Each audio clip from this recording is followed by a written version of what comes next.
Yeah, I mean, nowadays, man, I've been getting up at like 5:30, 5:45 every day, so like 6 is sleeping in for me now.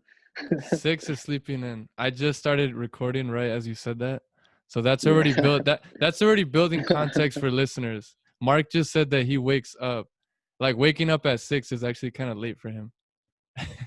Yeah, I didn't mean to flex there. I didn't know you hit the Nah. recording button. I don't even see that necessarily as a flex, but it is like a show of some type of discipline. To consistently be able to wake up that early. I feel like it shows some type of discipline cuz like it's very easy to go to sleep kind of late, but then if you still wake up at the same time every day, like it kind of shows something.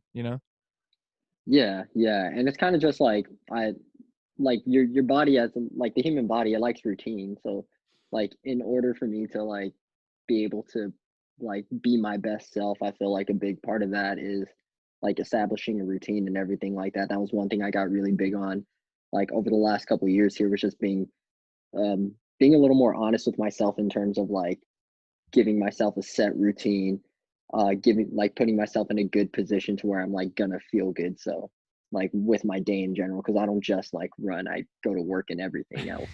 You're like, I don't So just run, motherfucker. yeah, like I'm as blue collar as it gets. Like I'm still working a full-time job. I'm still working the 9 to 5 desk job too.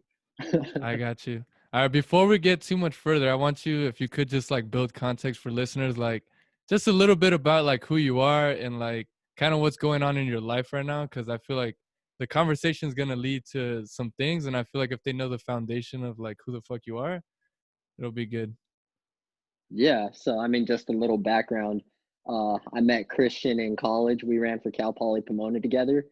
And as soon as I graduated college, I decided I wanted to keep running and stuff like that. So immediately, probably, what was it, like a month after graduation, I decided I was moving to San Luis Obispo.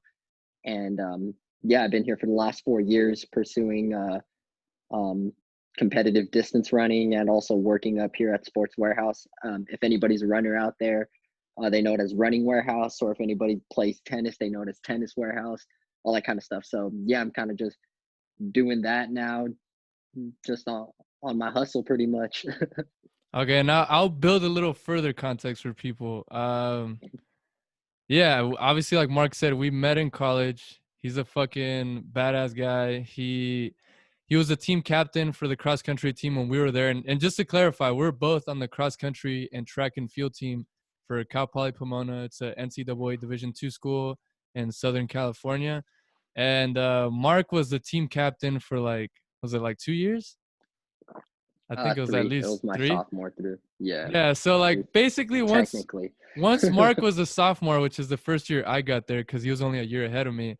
Like Mark was kind of like the dude who everyone's like, oh Mark. Like everyone just knew him as No, like the I was. fastest.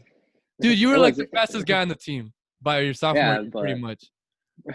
No, I'm not yeah, trying to but like paint anything fake. It's just the truth. Like since you were a sophomore, everybody knew like Mark was kind of like that guy for the team.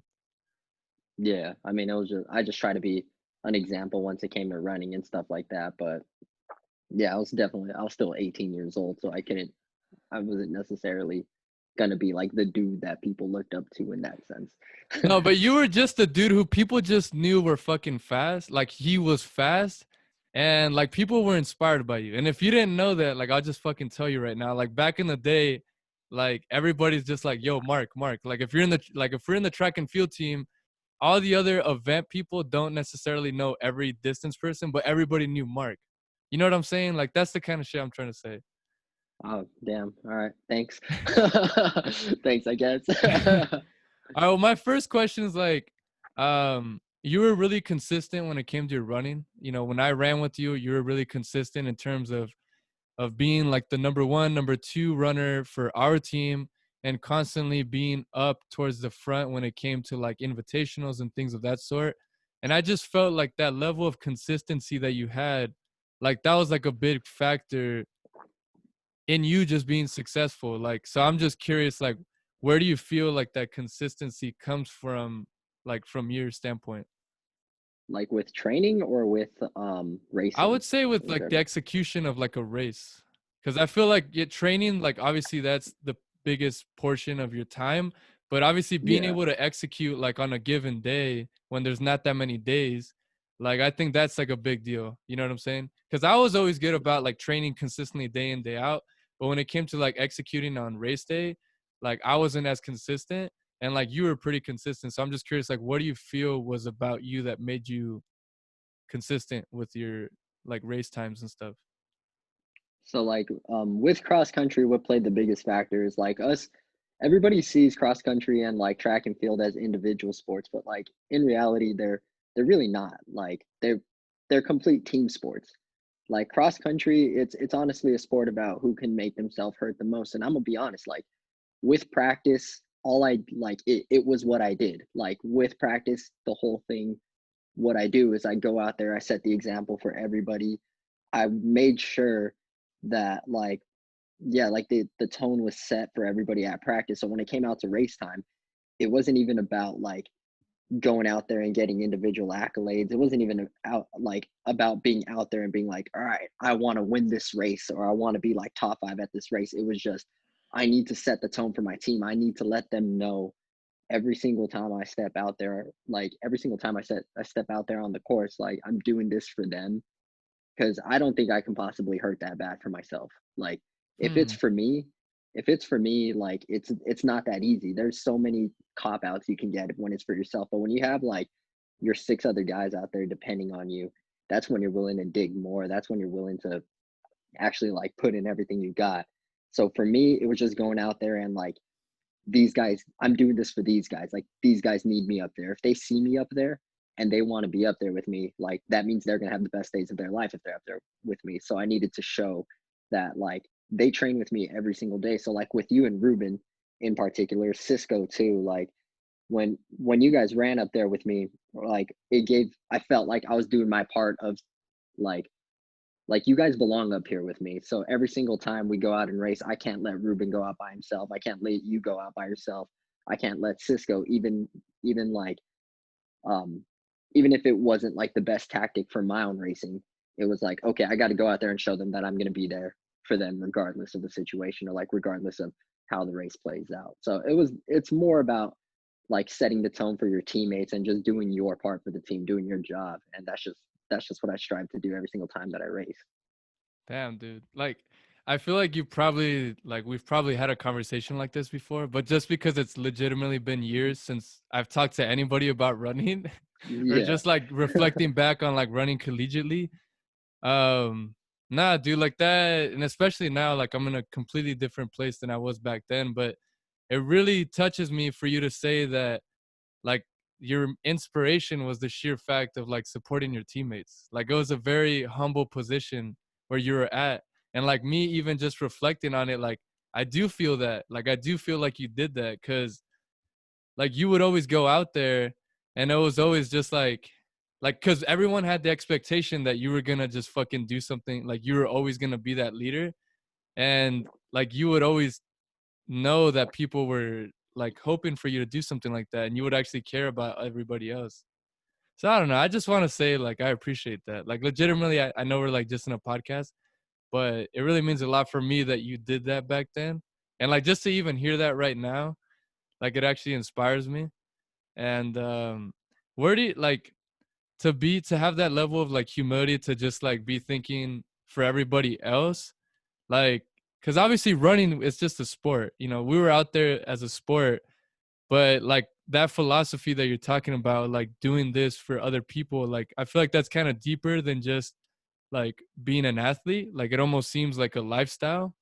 So do you feel like that's kind of just your lifestyle in general to just be compassionate for other people and to like have people in mind whenever you're doing something? Yeah, I mean, honestly, a lot of times I do get like not shit talked to, but I do have people always tell me like, dude, you need to stop looking out for the homies sometimes and you need to like look out for yourself a bit more and stuff like that. And I'm not trying to like make myself sound like I'm like Mother Teresa or like the most generous person on earth, but like for the most part, I'm just honestly grateful for like other people in my life. I'm grateful for the little things people do for me. I'm always grateful for like people's time and energy. So, like the fact that people want to spend time, because me personally, I don't think I'm the most likable person, if I'm being honest. because of my personality sometimes. But like, so when I do really get that group of people and like those people that are willing to put actual effort and energy like from themselves into my life and actually spend time with me and do things with me and stuff like that, I feel like actually one of my friends had me take a love language quiz and stuff like that. So I took that, and it said mine is like gift giving. So like for me, I don't necessarily just call it like gift, like giving a physical gift, but like me just trying to do things that shows that I'm like grateful for them, or like basically try to let them know that they're appreciated in my life and stuff like that. So that's always been how I go about it. Even if I don't like say it verbally, I feel like I've always just had an attitude of wanting to show appreciation to people for like everything. So like when it comes to like even the running aspect or all that kind of stuff, the training aspect, the racing aspect, I was just grateful that you guys were out there with me. Like I was grateful that that's how I was able to make friends. Like because even when I look back at college now, it's not even about like, oh, my PRs, my like any records you set. It's not even anything about that. Like what we talk about now is like the training. We talk about the long runs. We talk about going out to eat after races, going out All to the eat dumb after long stories runs. and shit. Yeah, exactly. Like I don't think I've ever once talked about like the national race or like track nationals or anything like that, like to any or cross country nationals to like any former teammates. We just talk about the stupid shit that we used to do on those trips, or we talk about like, oh, do you remember when Teague said that? Do you remember when this happened? Like all that kind of stuff. Like so, in the long term, it's like it's just me being more appreciative of like just people's time and energy. Like I really like that a lot. Like that's the biggest thing anybody can do for me is actually show 'em, like give me their time of day. I got you.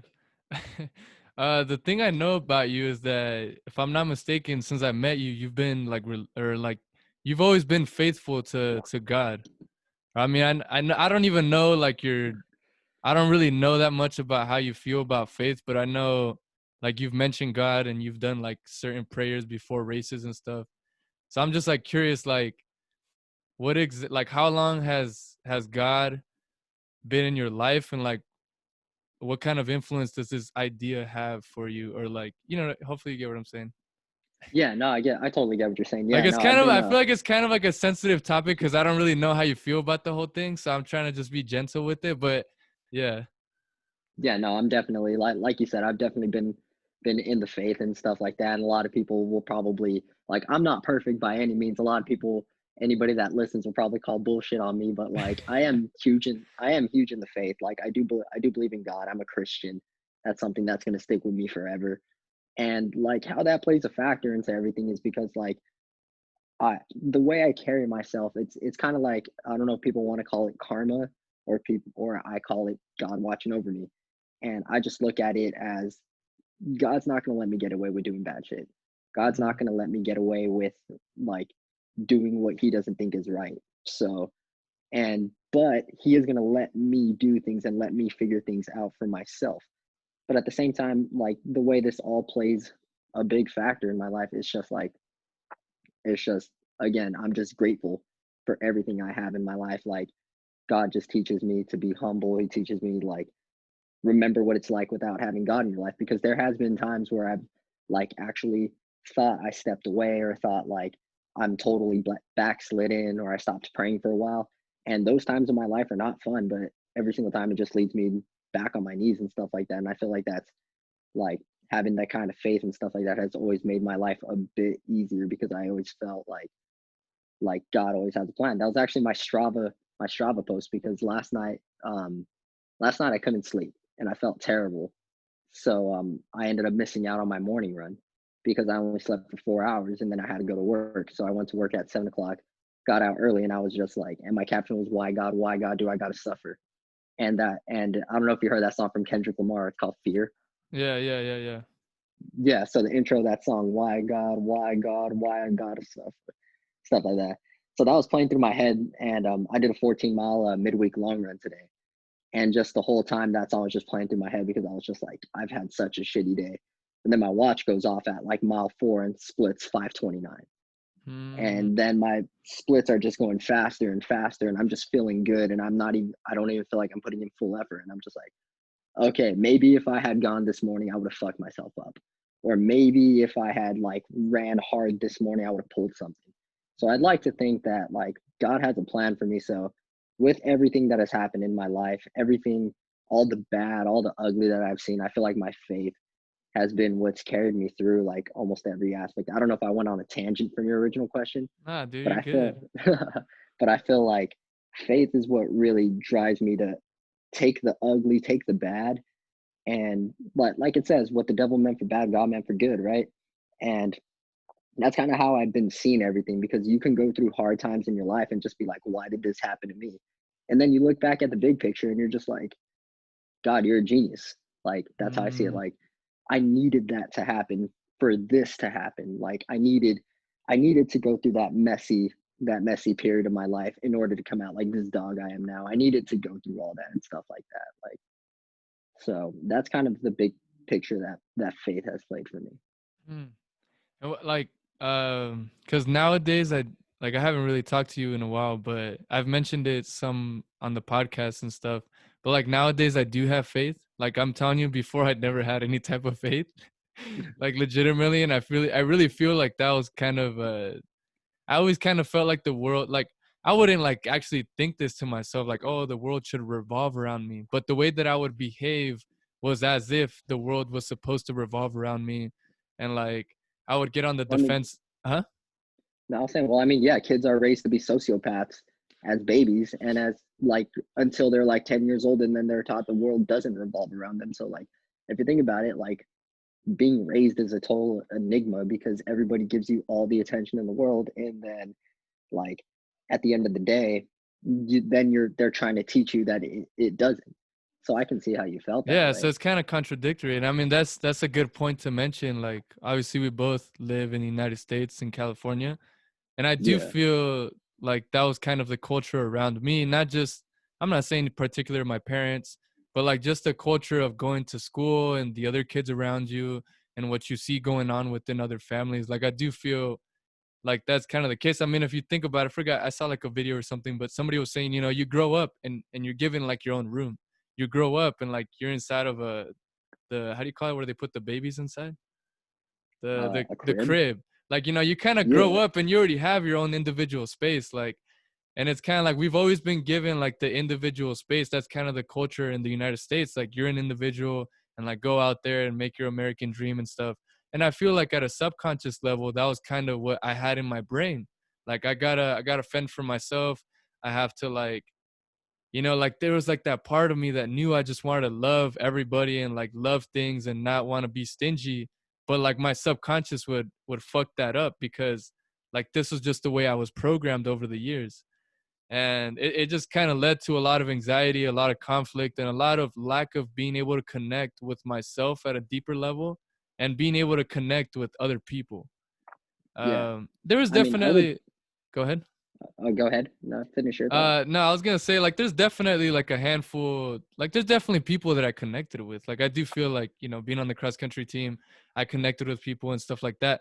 But like nowadays, like I was like, if I were to redo the whole college experience, like fucking start over, like it would be a different, like it would be a whole new thing because like the mindset's just completely different. But yeah, go ahead and comment what the hell you're gonna say. Shoot, I kind of lost my. Oh yeah, yeah. So I mean, it's kind of like that. Like I'm sure you're not the only person feeling like that because like what our generation always gets roasted about is being the generation that feels entitled. Because like your whole life you're given this blueprint of how you're going to be like the most successful individual on earth. Like you go to school, you go to college, you get this great paying job, and but what they didn't tell us is that that's not necessarily how it happens. So like you're expected every single like kids are always told you can be the president of the United States. You could be whatever you want to be. You can be a famous actor. You can go to the NBA. You can do anything you put your mind to is what we're told. And then once you get to the real world, you realize it's nothing like that. It's nothing like that at all. And I feel like that's just like the epitome of our generation. It's just we've been sold on that we can do anything we put our minds to. Not saying that we can't, but at the same time, like we are given that individualism like you were talking about. So I'm pretty sure you're not the only person that felt that way.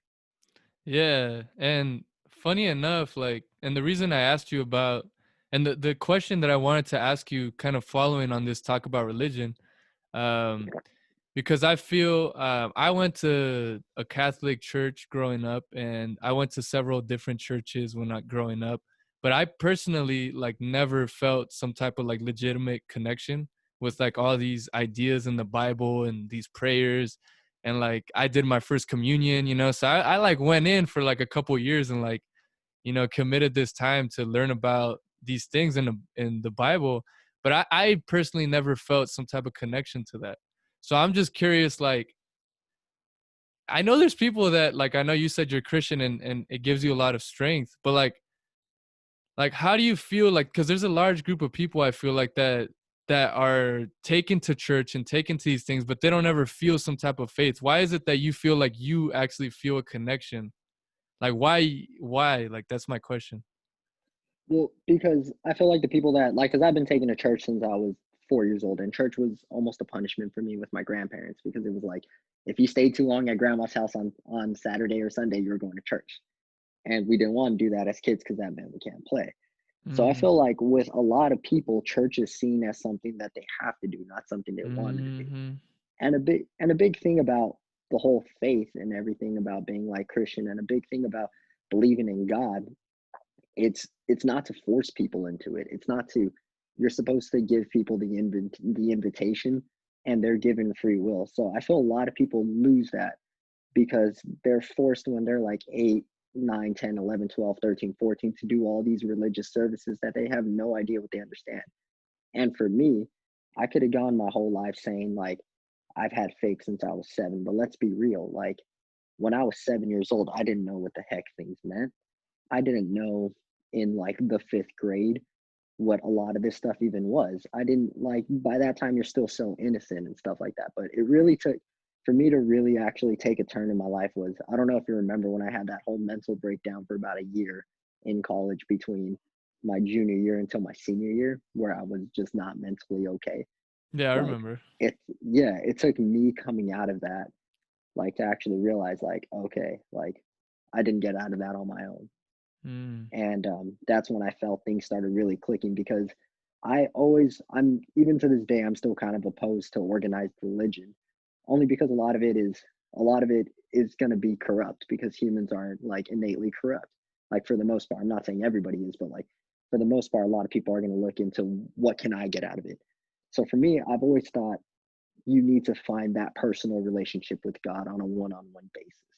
It's always been a relationship. If you read in the Bible, it's stressed about being in a relationship like with God personally. It's never been like, oh, you need to do these things to be right with God. No, the whole thing is you would want to do those things if you want to be right with God. And that's the thing. That's where it really started to stand out to me is because it I started thinking of it more as an individual base. So I stopped with the whole um, Tebowing at the line like I used to in high school. I stopped with all the public stuff that I would like kind of try to show people, like, yeah, I'm Christian. And I just started focusing like me and God. Like in my head, I'm gonna keep it to me. I'm gonna keep it in my room. I'm not gonna pull my Bible out and go read in front of 10 people. Like I'm not gonna go out to show everybody like, look, I'm a good worshiper. It's like, no. If you're gonna look at it that way, there you're looking at it for personal gain. You're not even looking at it because like you have a relationship. Like that's I feel like that would be the equivalent to like only posting your girlfriend on Instagram, but at the Mm. same time, you're never going out with them. You're only doing it in front of people. Like it's kind of the same thing. It's a personal relationship. And if you're not doing the things when nobody's looking, like, is it really that honest? And that's Damn. where I felt. And that's where I felt like it became a real thing for me is because like that's like I started trying to incorporate it in my personal life, trying to start incorporating in my mind when I'm making decisions like, is this what would be good? Or like, is this what the right thing in the eyes of God and stuff like that? And yeah, that's kind of how I started looking at it. I just try to make it more of a personal relationship rather than a religion. I don't even use the word religion anymore. I don't like to say I am part of a religion. I don't like to say my religion is like Christianity. I just say I have a personal relationship with God, and that's how I keep it. Damn, dude. Dude, the thing I take away from what you said, obviously, like I heard everything, but like the Yeah, the like key the key the key parts was the sheer fact that like you stopped trying to actually like show people, like like you ended it like I'm not here to read in front of you. I'm not here to like tell you like this is the truth. Come and join me. Like you're like no, like I'm just gonna develop my own faith. Like it's an individual thing, like you said.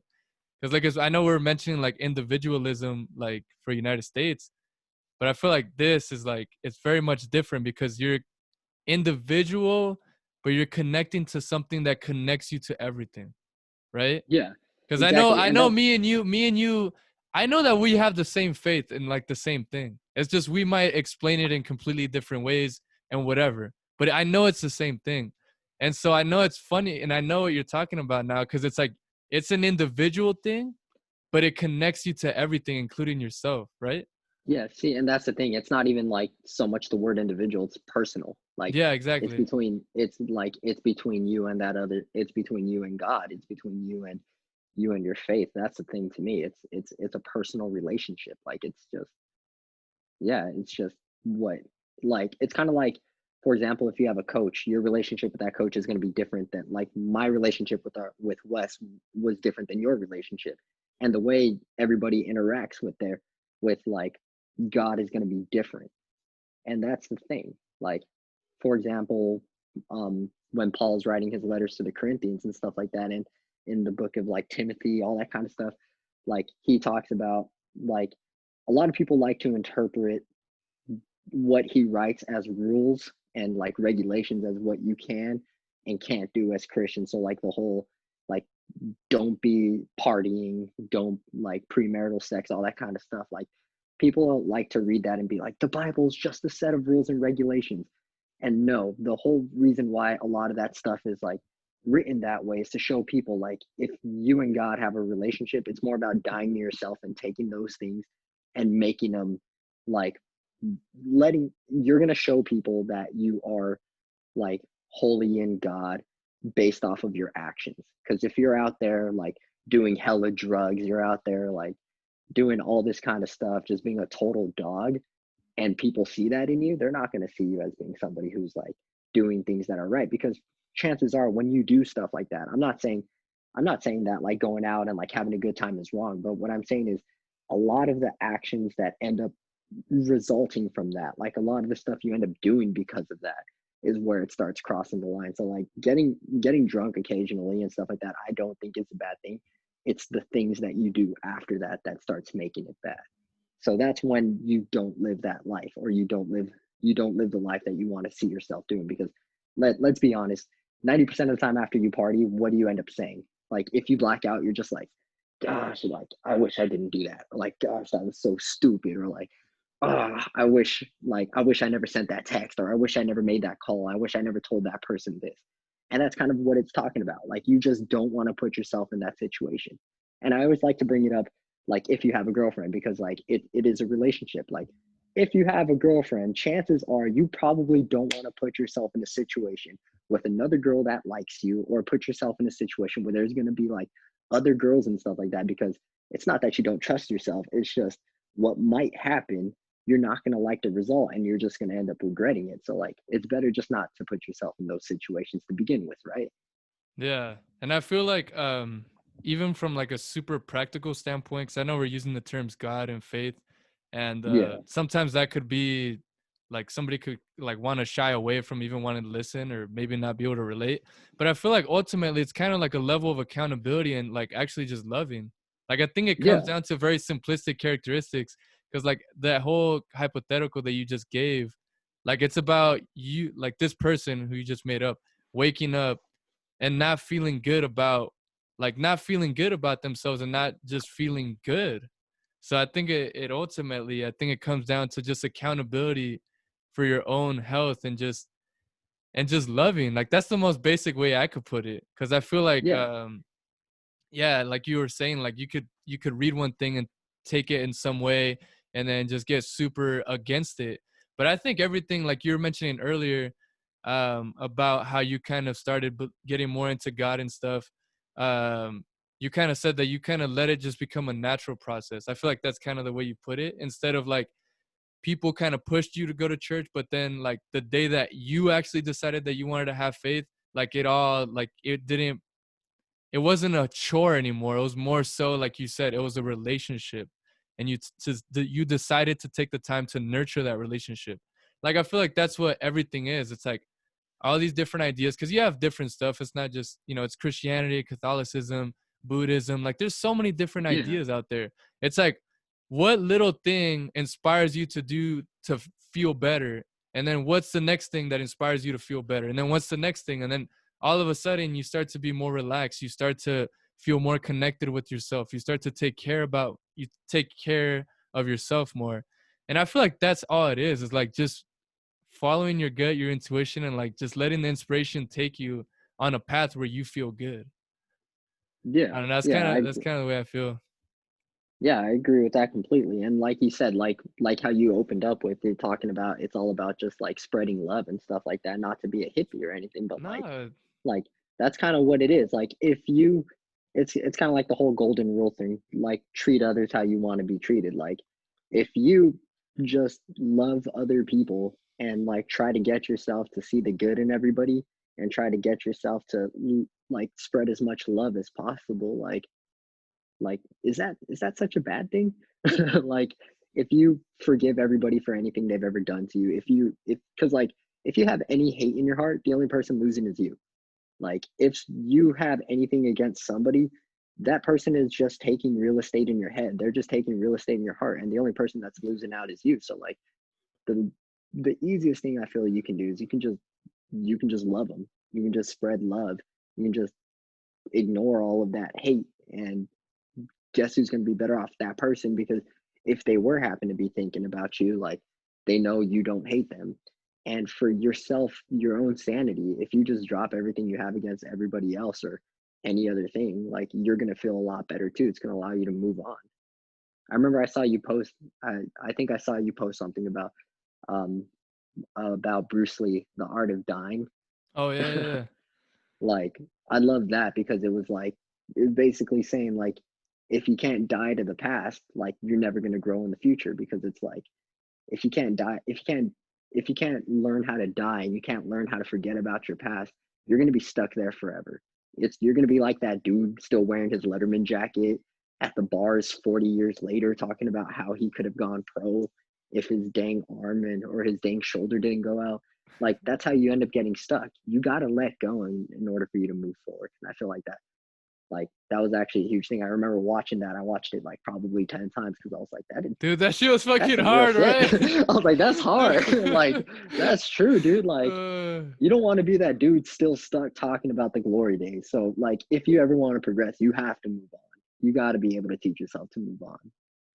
Yeah, see, and I feel like there's a certain group of people that like hearing something like that and they could just fucking kind of just start naturally letting go. Or you have Yeah, people who naturally are just so fucking chill from the get-go that they just kind of live this pretty vital life, just kind of in a very natural way. Like I feel like Ruben, for people listening, Ruben was one of our teammates. Like Ruben just always had this like character of just like everything is okay.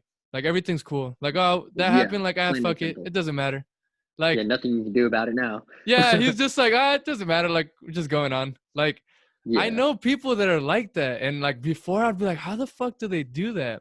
But then like it all comes down to self-awareness, because like that shit worked for Ruben for whatever reason. You could say yeah, God, all of this randomness just led to him kind of being like that. But I knew that me consciously, I couldn't just be like, oh, you know what? I'm just not going to give a fuck. You know, yeah. You that you was, went through the whole like stages of grief where you're like bargaining with yourself, and then you finally get to the acceptance. Like, it was just strange, because for me, it was like I always needed the logic, because I feel like there's certain yeah, people who rely on logic. That's why they don't get too much into like let's say God or religion, or like a lot of the way that these religions portrayed and stuff, because they think so believe in logically. science. But the thing is, I'm a big logical person too, and that's what always fucked me from having faith. Because the idea of faith is something that it's not scientific. Like it's kind of hard to wrap science around it. But the thing is that there is fucking science to it, And it's like what I'm Yeah. learning is that it's about the subconscious. Like my brother gave me this book. It's called The Genie Within. And he got it as a gift. And then I lived with my brother. So then I think I saw it one day and then I just started reading it. And like, dude, that's the shit that fucking got me like to develop my own faith, was like learning about the subconscious. Because when you learn about the subconscious, like you're learning about what the fuck, like about yourself, about the way your Yeah. mind works. Like, why am I thinking these thoughts? Like, what do these thoughts mean? You learn about, the book teaches you about how a lot of the behaviors you have as an adult, they actually are behaviors from when you were a child, from maybe Yeah. the things that people told you when you were a fucking child. And it could have even been before you were conscious. So you may not even know where the fuck that shit came from. And because you were so young and innocent, just so pure, your mind was like a fucking sponge. You know, we always say like kids are like sponges, but quite literally the mind is fucking heavily influenced. Oh Um, yeah. Yeah, so it's like like that Jordan meme, and I took that personally. So like Jordan, Michael your Jordan? yeah. Have you ever did you watch that the Last Dance No, documentary? I didn't see it. Oh well, there's a meme that came out of it that was super famous because it was like basically after anything, Jordan was like, and I took that personally about like almost everything. So it'd be like, oh, so and so said good game, so he took that personally. And yeah, I just thought that that fit So is it, with what you were saying with the subconscious. was he was because I that's the thing I've heard about Michael Jordan, that and it kind of blows my mind how there's some people that are so fucking great at what they do, but they're so like they have like a pretty big ego, it kind of seems Yeah, like did yeah. Michael I mean Jordan that. have a pretty big ego? Oh hell yeah, bro. That dude's not going to show up to a press conference without the hoop earring in or the cross earring in, without a suit on. Like that guy was going to be ready regardless. That's how you end up being one of the greatest. Is at like at some point you have to believe that you're better than everybody. That's how you end up being like that kind of goat status. Like See, you don't get there being but you like you I have feel. different people though, because you got fucking Ronaldo and then you got Messi. Like they feel Yeah, like their but mind works completely different. yeah, but at the same time, you will never hear Ronaldo not say he's the best ever. You will never hear Ronaldo go out there and not say he doesn't outwork everybody. No, I know, Also but that's what I'm Messi, saying. Oh, go ahead, go ahead. with Messi, you won't ever actually hear him say that he doesn't think he's one of the best ever, or that he doesn't think he deserved the Ballon d'Or, like all that kind of stuff. Like, all these dudes to a degree think or know that they're the best to ever do it. It's just to me it fascinates me because there's definitely different like mentalities though, because there's like Yeah, Ronaldo and then there's Messi. And the reason, for people who may not know this, like Ronaldo's this guy who just outright will say, I'm the best player in the world, here's my fucking stats, and like he'll just fucking stand there and look you in the eye and just tell you I'm the best player. But then you got someone like Messi. Hey Messi, you're the best player in the world. Well, like I have a great team, and like I just care about the titles, and like but like he'll never be like, yo, yeah, no, I'm the fucking best. You know what I'm saying? yeah, So it's yeah. just And I kind of just interesting to me because it could work on both sides.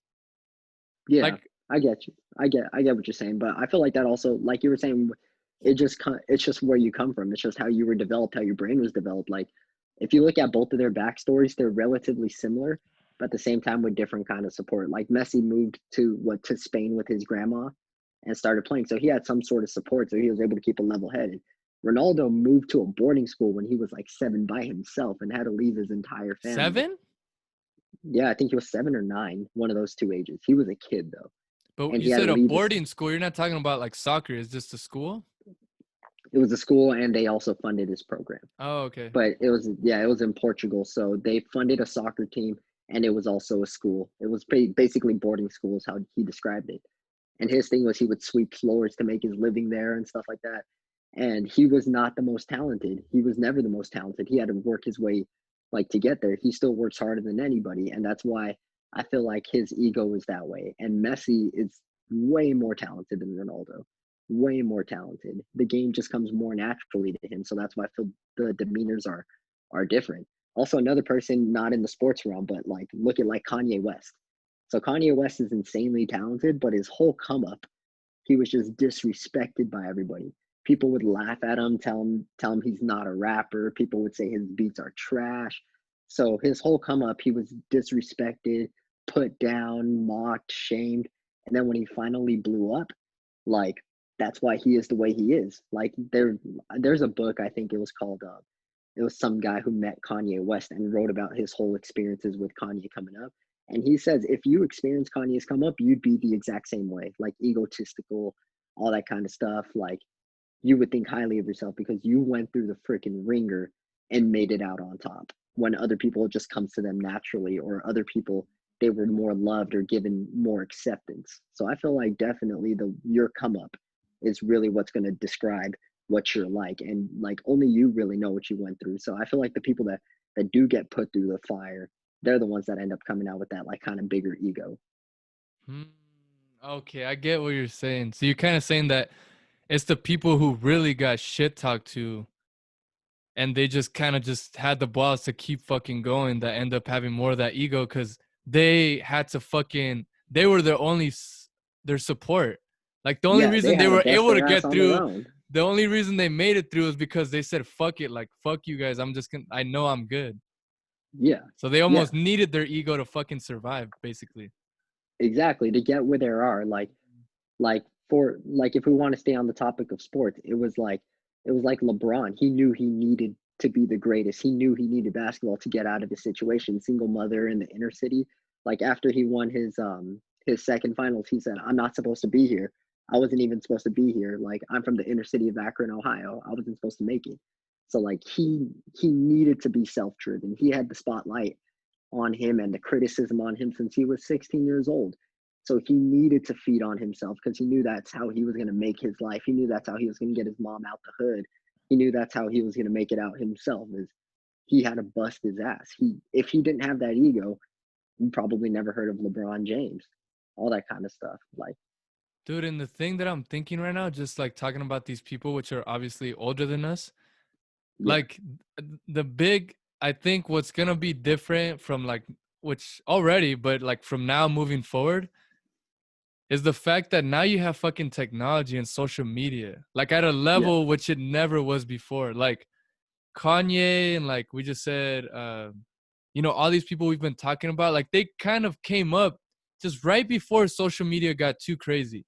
You know what I'm saying? Like LeBron, Michael Jordan, all these people were coming up, but kind of before the media got as fucking crazy as it is.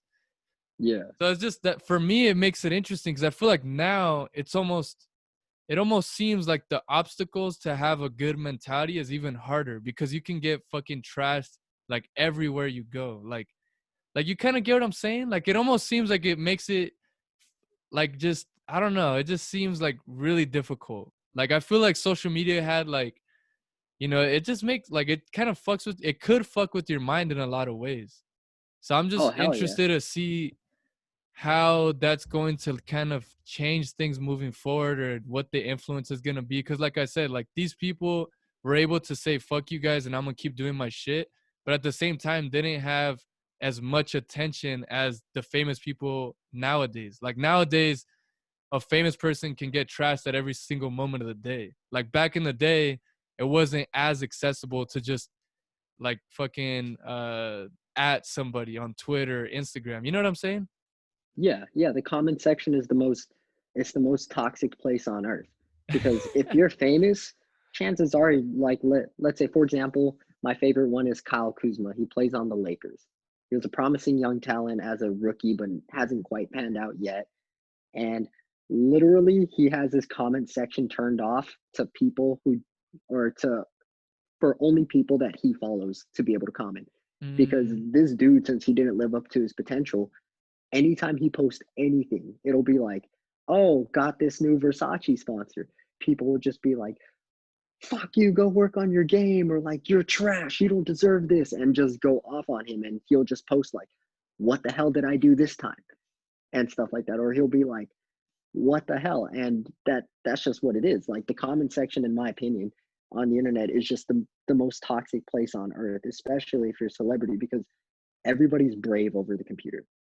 People aren't going to be as confrontational in person, but over the computer and over a keyboard, that's where you get the term a keyboard warrior. Like anybody can talk shit to you and they know there's not going to be any repercussions to it. So Yeah. I remember seeing this tweet to a UFC fighter. Some guy tweeted at the UFC fighter and said, "You suck, you should just retire." And then the guy says, "Why don't you say that to my face?" And the Oh. guy responds to him, "'Cause you'll kick my ass." And so the UFC fighter was like, "True." And it's just kind of like that's just the culture we live in today. People aren't afraid to say shit to people because there's no repercussions to it. There's no face-to-face confrontation. They don't have to do anything. You can ignore a message. You don't have to look at stuff. But at the same time, if you are that famous person, you can only take so much hate because like as Yeah. much as everybody wants to say they don't care what other people think, like at the end of the day, it still kind of hurts. Like just to I know that that many people think that about you. Yeah, I think it takes like a tremendous amount of like mental fortitude and like self-love and self-belief to be able to go through comments like and not have an emotional response to it. But like that's kind of what I've been working on myself cuz do you know Gary Vee? Gary V? Yeah. No, I don't. Ah, dude. You need to fucking look into him, bro. He's like for me, he's been kind of like one of the most inspirational people. I have different inspirational people, but he's been one of the guys who really kind of pushed me in the direction that I'm at. Like, Yeah, dude, like this guy is just a fucking badass. But just a quick note on the comment thing, like he purposely reads his comments. And like I know you said that it's really, really hard not to take any of it personal, but he would be like the one guy on the planet that could actually read almost pretty much any comment and like he doesn't take it personal. Like he's fed his fucking mind and heart so much love and positivity and he understands like the whole idea of why hate even exists and people are just projecting their energy on you. And like he really understands the psychology of it. And he doesn't just like you said earlier, we were talking about like for all the hate, just give him love.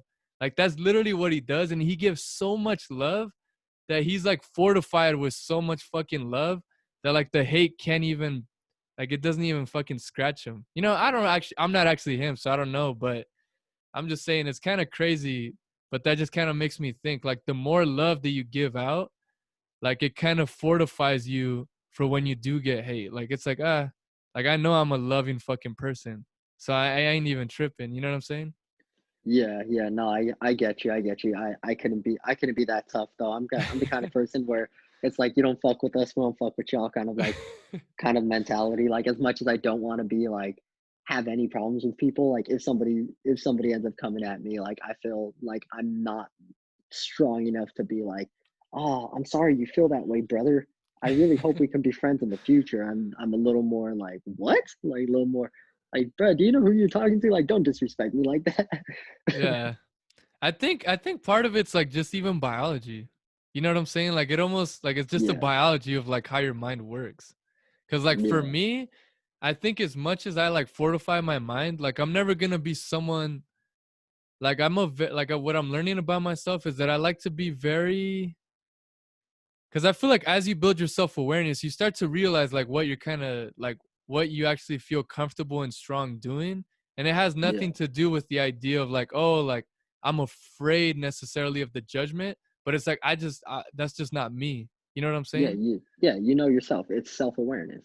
So it's just kind of interesting, like because I used to when I first started the podcast. I don't know if you knew, but did you know like I was off of Instagram for like years?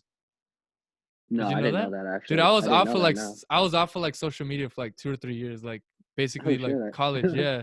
I was like on Snapchat, so maybe you didn't notice, but like I was off of most social media platforms. And so when I finally kind of got back on like for the podcast, I started the IG account for the podcast. Like I started posting pretty frequently, you know, obviously to bring awareness to the podcast, but also to just kind of challenge my insecurities and just say like fuck it, like I'm just gonna post shit and talk about a bunch of things. And I got inspired by Gary Vee because he's very much about just consistently posting content. And and then I've been slowly learning about myself that um like I took time away from even posting very much and like actually just stopped even caring so much about the marketing standpoint of like for the podcast. Cause I've like at first I was doing it for the chat, like challenging my fears and insecurities. But then it got to the point where it's just like, oh, I just don't even really feel like posting this often. So it became challenging my insecurities, which I did feel like I was doing and like growing from that, to then having self awareness from everything I did, to then realizing like, oh, like this is kind of what I want to do now. And it's just kind of this constant process of like evolving and realizing that like it doesn't matter what people say like you should do or like advice. Like ultimately it comes down to like how the fuck do you feel? You know what I'm saying? Yeah, I've noticed that. So one thing I did want to ask you was, Go ahead. where did your warm-ups come from? My Because warm like up? for example, because the one I watched like 10 times that I was like laughing hard at was the crybaby. Like Uh, what is all that stuff driven from? The Buddha interview, all your stuff of you making random noises before the I'm a crybaby, all that kind of stuff. Like dude, how did all that like stuff derive? I I'm learning about myself and I'm becoming more direct. Like now I'm able to be more direct because it's Yeah. very weird, dude. This whole process that I've gone through is just very strange. And I go through these cycles. I go through these cycles of like, oh shit, like I'm just gonna do a bunch of spontaneous shit. And I do a bunch of spontaneous shit. And then all of a sudden, like I started working at the restaurant job and I'm like, shit, like I actually have to be direct at times too. I can't just be super spontaneous. Like I gotta look at people in the eye and I gotta like be conscious of certain things. Cause it's been a very strange experience. Like there was a time because I moved back to my mom's house. There was a time where like legitimately it felt like I was in this state of flow because I was so like I didn't work for a little bit and I just really had like all the time in the world and I was just like completely 100% taking care of myself. Like I was just like I'm just going to do whatever my intuition and feelings lead me to. Like I don't have to go to bed at this time. I don't have to wake up at this time. Like I'm just doing whatever feels right. Like I was blessed to have the opportunity to just do that.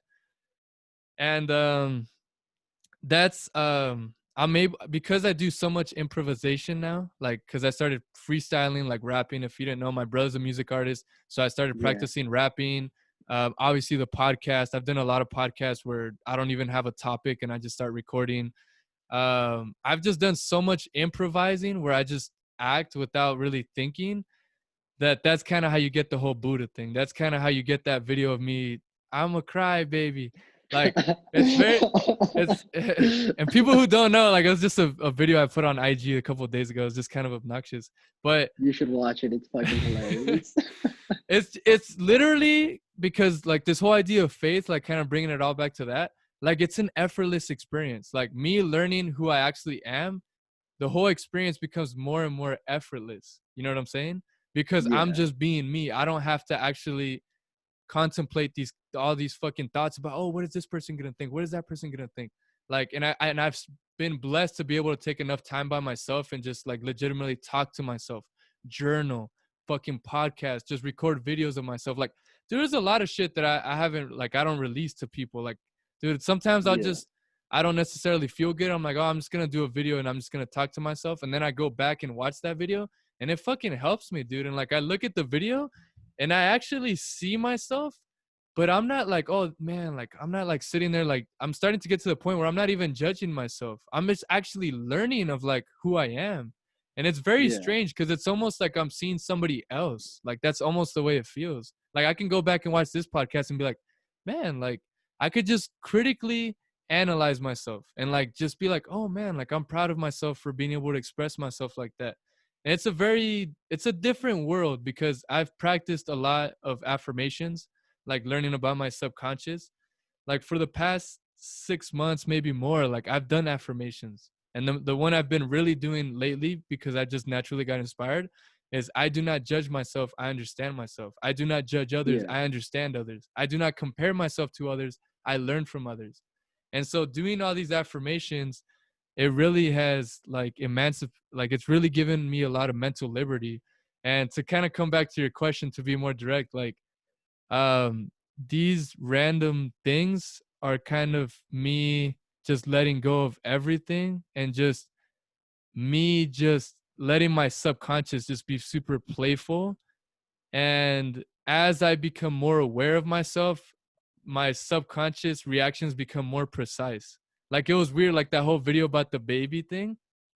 um I went back and watched that and I was like, man, there's a lot of fucking truth in that, like to me at least.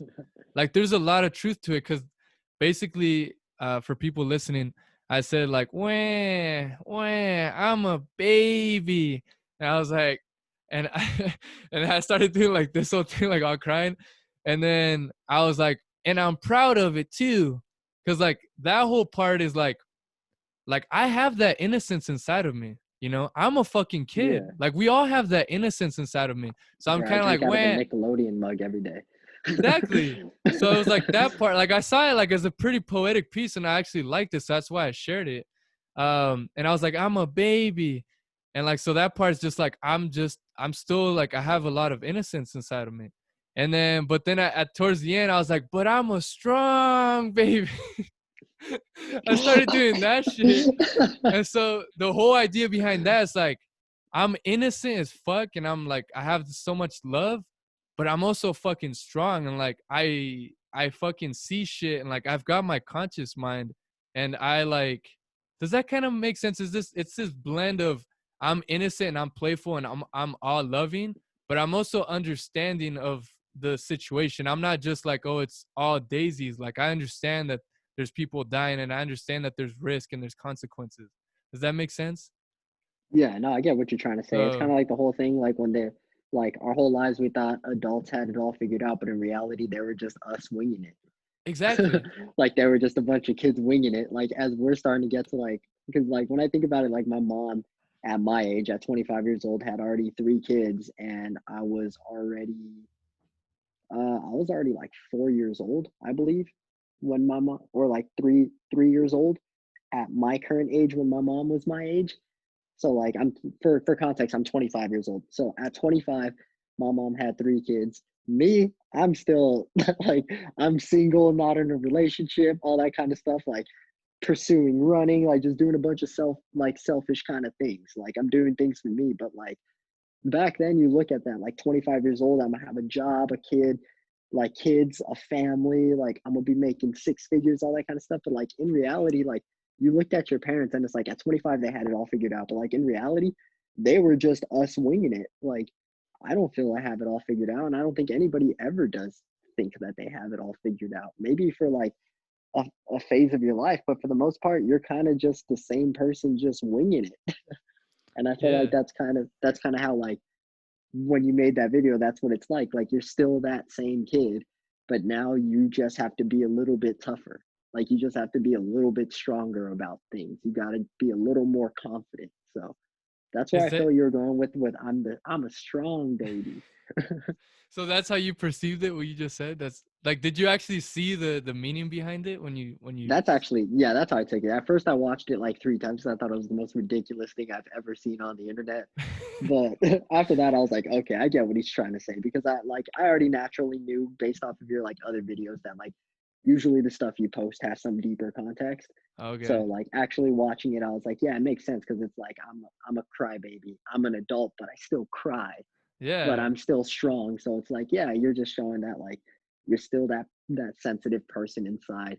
You still have emotions, but at the same time, like you're still being strong. Like on the outside, and you're still being an adult on the outside. Like Yeah, and it's the sheer fact that like I posted that for like every motherfucker to see it. And in particular, like I posted it on my personal account because that's where like because I learned that posting on my actual account, like the Sapien Way, is much more difficult than posting on my Twitter, which has 20 followers, people that I don't really know, or posting on the podcast page. Because it's like when you post on your personal page, it's like whatever you post bro, on there, that's like you. it's you. It's you know, it's this That's idea of you. you.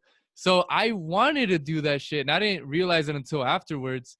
But I wanted to post that on my personal account because I'm like, I want all the people who know me, like you, people from college, people from high school, my family. I want them to see that shit. Like I want them to see this part of me because I'm like, yo, like that's kind of what I feel a lot of our society is like scared to show is like the vulnerability. Like they don't want to show the Or just who they emotions. really are. Yeah, like I mean, it's just like we grew up, and me and you are both Hispanic, and like a lot of the culture is like, hey, like like if you feel bad, like just you have to withhold those emotions. Suck it up. You can't show weakness to the world. You can't, you know what I'm saying? And I'm seeing this And shit today. Like people are like this all fucking day, every day.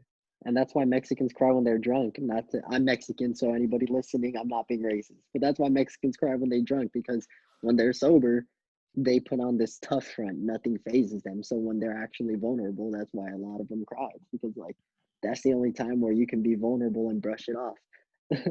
Yeah, dude, and I'm so fucking inspired by people that show their vulnerable side that's the only reason I've been able to have the strength to do it myself.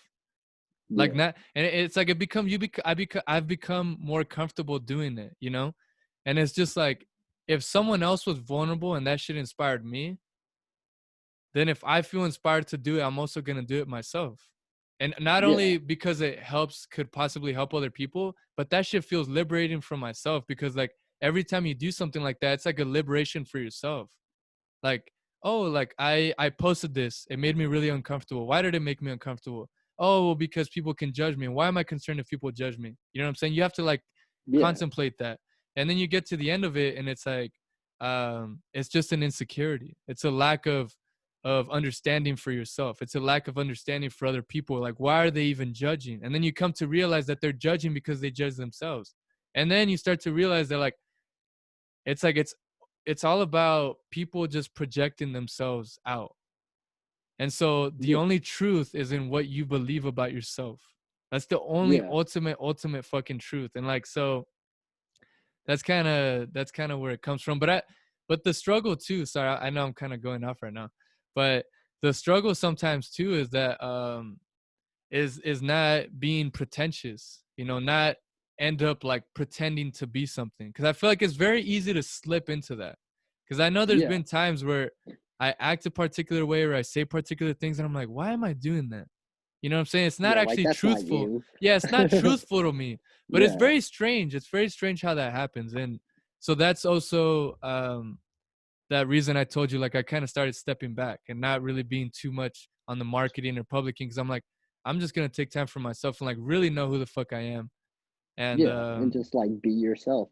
Because like that's one thing I've been like trying to focus on a lot recently over the last like couple, like I would say probably last year or 2 years, which is really trying to be myself because like I feel like I'm just too old to try to try to be like try to be somebody that other people want me to be. And I thought just being my honest self, like if I'm gonna start doing that, I feel like now is the perfect time. Like I can't bullshit being unhonest or trying to be quote unquote cool for other people. So where I actually did start to learn though, to bring up the Dominguez brothers again on like being yourself is probably the best version was JJ when I was 17 years old. I remember this. We're doing hill repeats and we had to run through campus. And at this time we were where was it? We're doing mansion hill repeats and we're running through campus. You know how we have to run through the quad at CPP where literally everybody is. yep. So we're running through there, and JJ at the top of his lungs is talking about Pokemon. And in my head, I'm looking around. There's like baddies, like there's girls, and I'm over here like, oh crap, like we're gonna look like a bunch of nerds. And I'm like, bro, not so loud. Like I said that to JJ, and JJ was like, you really care what you're like? Why are you gonna be embarrassed about something you like? Like that's what he told me. He's like, why are you embarrassed? If you like it, that's a part of you. Like he didn't say that like straight up, but he flat out told me like what he did say was, why do you care? Why are you embarrassed about what you actually like? Like why are you trying to hide what you like? And I was like, that's true. And he's like, yeah, I mean, if they don't like that I like Pokemon, fuck them. What he told me, and I There's was just always like, that humor part.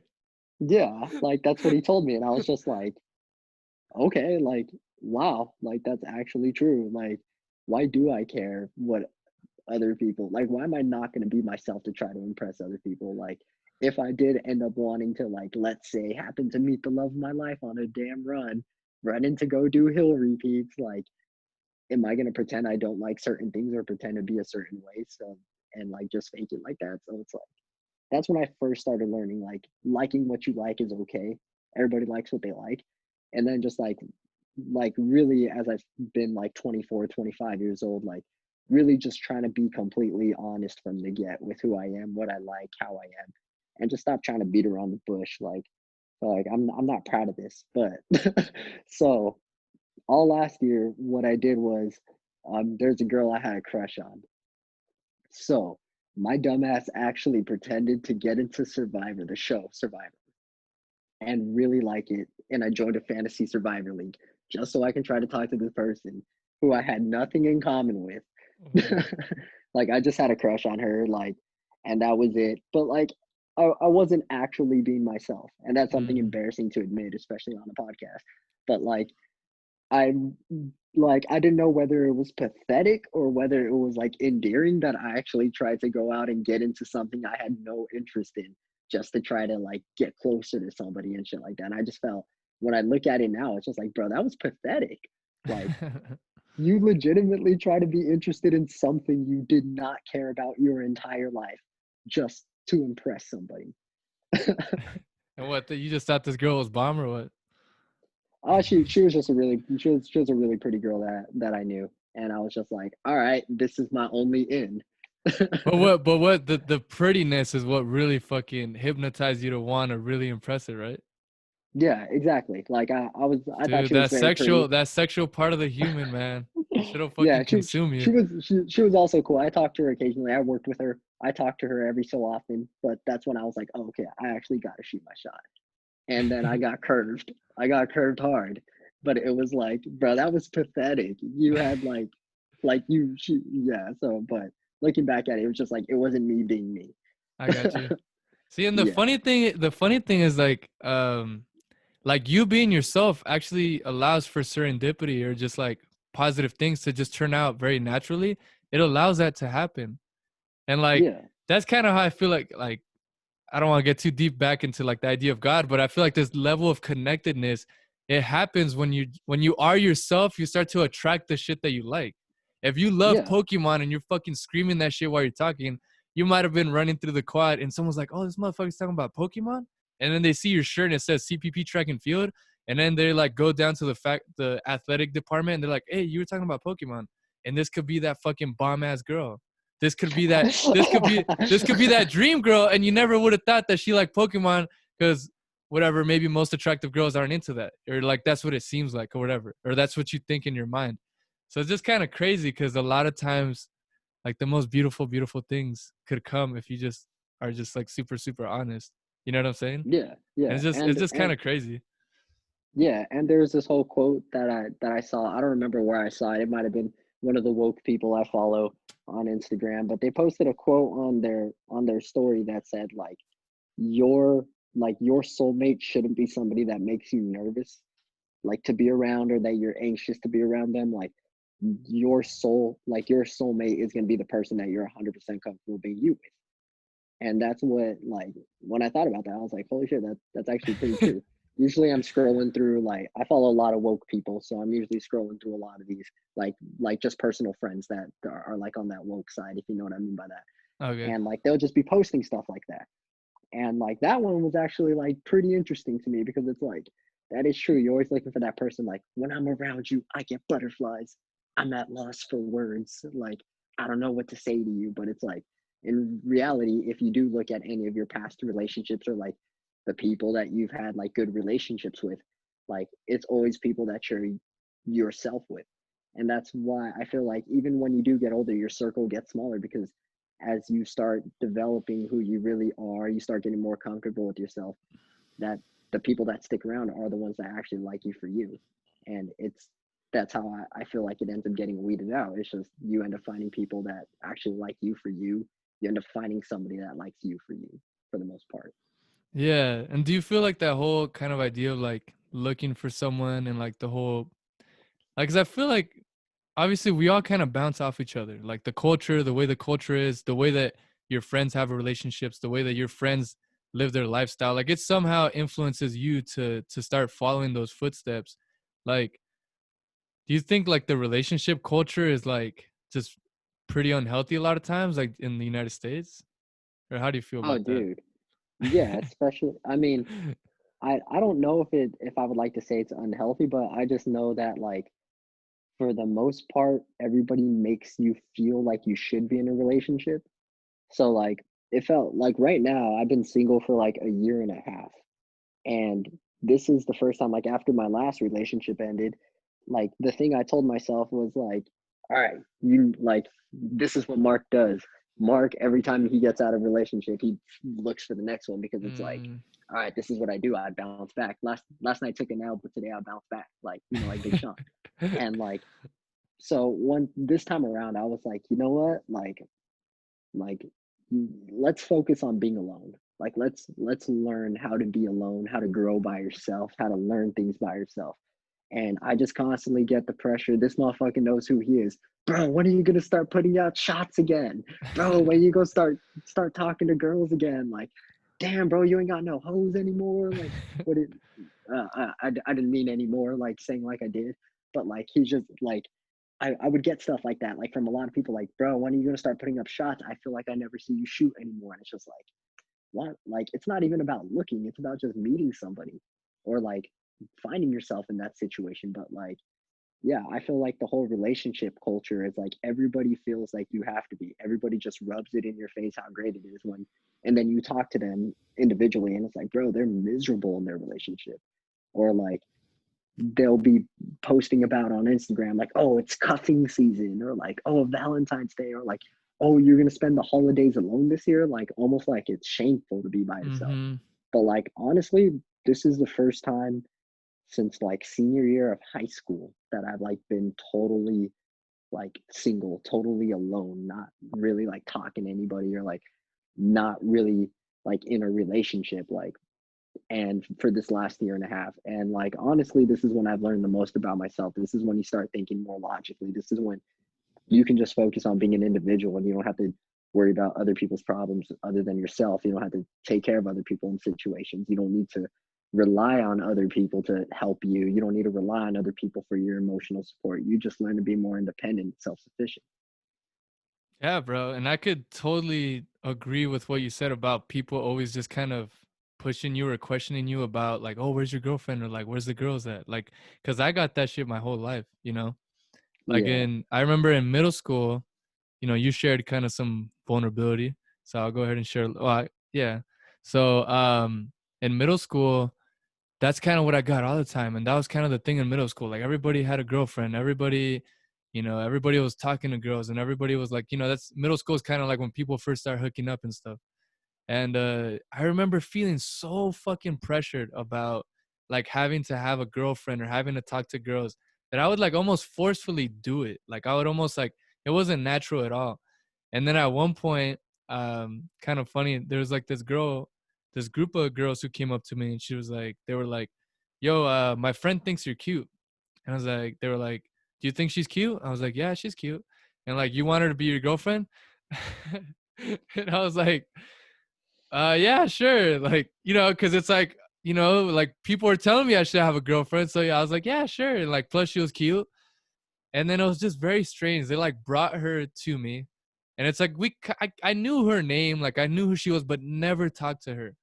And then all of a sudden they bring her like during lunch and we're walking, like holding hands, going to the lunch line. Like very fucking weird. Like it's even crazy to think like it's just very strange. Um, but yeah, dude, like the reason I bring that up is just like there's always been this huge pressure, like even going to like family people's houses and like I always felt like I got that from people like, yo, like, are you gonna have a girlfriend or what? You know, it's just kind of always that question. Like sometimes I even had anxiety because I'm like, oh, I know that shit's coming. Like I know someone's gonna ask me about what the fuck's going on, you know? Um, but yeah, I could agree with you in terms of like just spending time by yourself. Cause like to be very frank with you, I mean you probably already know this, but and I've already mentioned this on one other podcast, but like I've never been in a relationship. I've never had a girlfriend. I've never been where like I have this consistent relationship with a girl. Like I've been in situations where I've been like infatuated with girls, and I've been in situations where like I've gone out with girls and you know I've had sexual interactions with some girls, but it's like it's never been anything consistent when it comes to like an actual relationship. And and I kind of reflected on this, especially now, like spending so much time by myself um with these girls that I had infatuations with, because it went from like 2017 to like 2019 where I had like two different girls that I was just very infatuated by, and it was like my vision and my emotions were very dependent on them. We're very dependent on them. And like You had now your whole life planned. well, dude, it was just like everything like everything was just thinking about them and like you know what I'm saying, like so much personal emotion, but it led to having so much emotional instability. Like you know what I'm saying? Like Yeah. this other person's actions could like ruin my fucking day, or it could Yeah. inspire my moment. And I feel so fucking happy, but then that could be taken away in just a second. And Yeah. it just I just kind of came to realize I'm like, fuck, dude, like even if I ever had a relationship, like I didn't know who the fuck I was one bit. So like um I really don't feel like it would have ever been something healthy. I'm not saying that I wouldn't, like I'm not saying like, oh, like if there was an opportunity in the past that I wouldn't have taken it. Like if those two girls that I was infatuated by would have actually gotten a relationship with me, like I know I would have done it. But Yeah, I'm just saying, like, even if it would have happened, I know it would have led to the path of like some real kind of like real anxiety and like all these different emotions. And I know it would have collapsed. I know it would have. And yeah. Well, I mean, what did you expect? You probably would have been like 20, 21. Like the overwhelming odds are that every relationship ends badly. So it's like at that point, it's the just you learning. overwhelming odds. Yeah, I mean, it's either you marry the person or you don't. Like when you date a person, like, am I wrong? Like, either you marry the person or you don't. Like, if not, it's probably going to end pretty badly. So, like, I feel like even if you were infatuated, you can't always go off of like the whole thing that like I'm kind of happy I didn't because it would have ended badly. Like, you probably would have just learned something from it. Like, Yeah, yeah, yeah. do you think, like, even being infatuated with them, what do you think you learned from that? I learned a lot, bro. I learned that the reason I was even infatuated was because the things that I saw in these people is things that I wanted for myself. You know, I Yeah, saw somebody who had so much closeness with their family and so much joy and so much just like happiness that I was so fucking like motivated to like want that. Like obviously that was not like my thoughts back then. Like, oh, like I didn't even know that that was what I was doing. But it was like this person had something that I never had. And yeah, but I come to learn that now. And guess what? I moved back home. My relationship with my parents, I'm just getting super close. Like I'm all about family. Like I'm way more fucking happy now. Like so it's like yeah, I'm giving myself everything that I was infatuated by. And then now I don't really get that from people. I don't really get that feeling from people of like, man, like I wish I can be friends with that person, or like I just don't really have that feeling as much anymore. Like I see people as just fucking people. And I'm not trying to say that there's not certain people that kind of spark me a little more than other people, but I'm definitely in a point where I'm not hoping to be friends or be with somebody to feel something. Like yeah, I've overcame that. Like I definitely I love myself so much to the point where like I don't need it. I don't need to get it from somebody else. yeah, It's a yeah, unique feeling. Yeah. yeah. I'm sure that I'm sure that's a special feeling, especially with how you talk about it. You talk about it so confidently. Yeah, bro. I mean, this is all I talk, like my mind is like this podcast and like this shit that I'm talking about, it's basically just like my life. Yeah, It it's so really hilarious is. because I feel like I'm talking to like an all grown up version of Christian. Nah, dude, it's strange. Yeah. Like I start to like when like my mind now is pretty clear. So when I talk to people, like in spite of their age, like I'm able to see the vulnerability. I'm able to see the, like not to get too crazy into it, but like I see my parents and like I could see sometimes they're being irrational, or I could see sometimes they're being on the defensive, and I could see these things. Like I understand the way the human mind works. I see when people are envious and they're angry, and you know what I'm saying? Like I understand these things now because I've Yeah, questioned it from myself so many times, and I've journaled it and I've reflected on it. Like, yeah, dude, I just went into like this really deep place. And uh yeah. yeah. It just sounds like you're more aware of how people act. Yeah, You pretty would think with much. all this talk, you're a psych major, Yeah, bro. but like, I don't even know what my future entails. I'm just going day by day, just having fun, you know? yeah, yeah.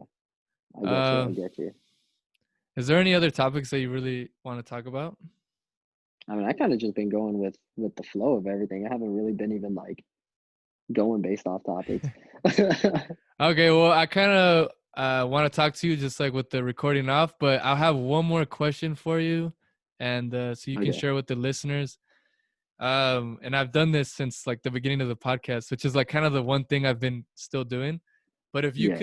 if you could communicate with the entire human race, like if your voice could be heard by everybody in like I know everybody speaks different languages and different this and that, but just assuming that people could actually comprehend what you're going to say, like what would be your message for the human race today at 9:27 p.m. Tuesday, the 5th of January, 2021? So if I can communicate anything to the whole human race, it would be to dance in your box beautifully.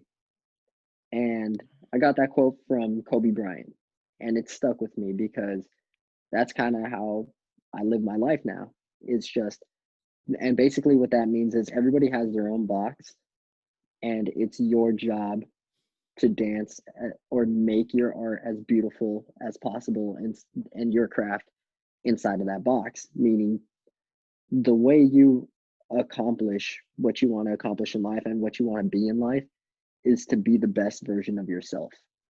Like everybody takes this whole Mamba mentality thing about working hard, getting up early, doing that, but it was never about that. It was for him that's what was required for him to be the best Kobe Bryant. And not everybody has that. Not everyone is born 6'7", 220 pounds. So, like, when it comes to anything you do, whether for me being a distance runner, with you wanting to eventually get big with your podcast or with nutrition, whatever it is, whatever anybody aspires to be, do what you feel is going to make you the best version of yourself.